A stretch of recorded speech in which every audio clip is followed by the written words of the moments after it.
Bienvenue dans notre méditation, sa grâce nous suffit. Le titre de celle-ci est « Pour édifier l'Église ».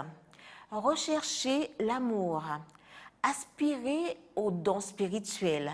1 Corinthiens 14, verset 1.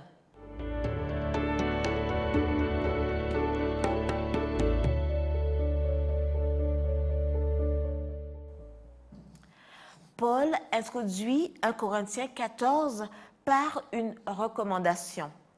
Cherchez donc avant tout à recevoir l'amour.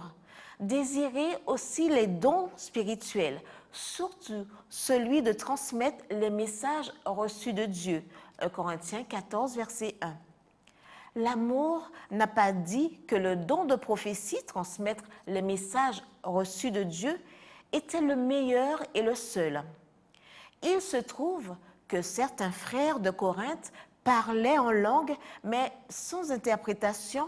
C'est pourquoi Paul prévient que s'ils parlent en langue et que personne ne les comprend, cela ne sert à rien.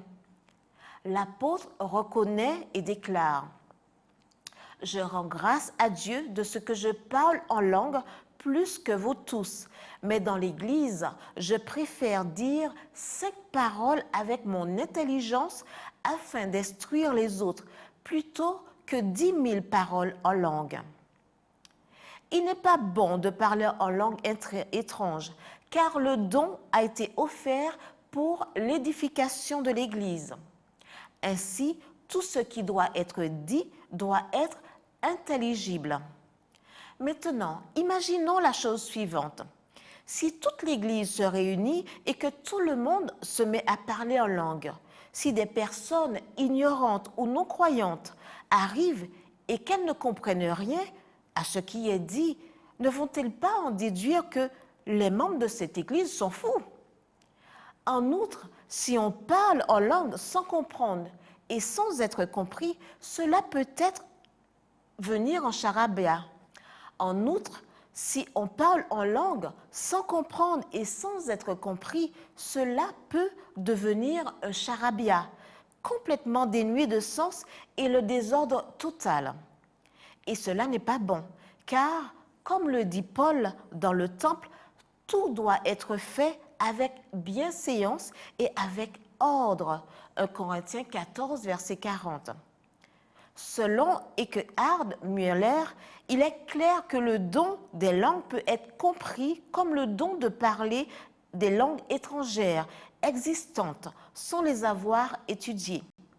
Dans 1 Corinthiens 14, Paul fait référence à la situation où l'on parle une langue étrangère qui n'est comprise par personne, où l'on ne s'adresse qu'à Dieu parce que lui seul comprend toutes les langues.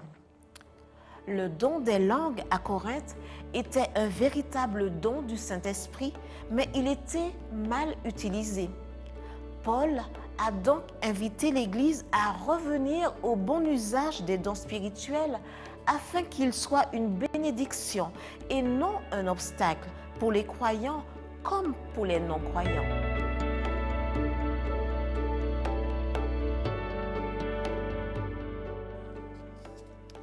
Les talents que le Seigneur a confiés à son Église représentent avant tout les dons et les grâces que lui communique le Saint-Esprit.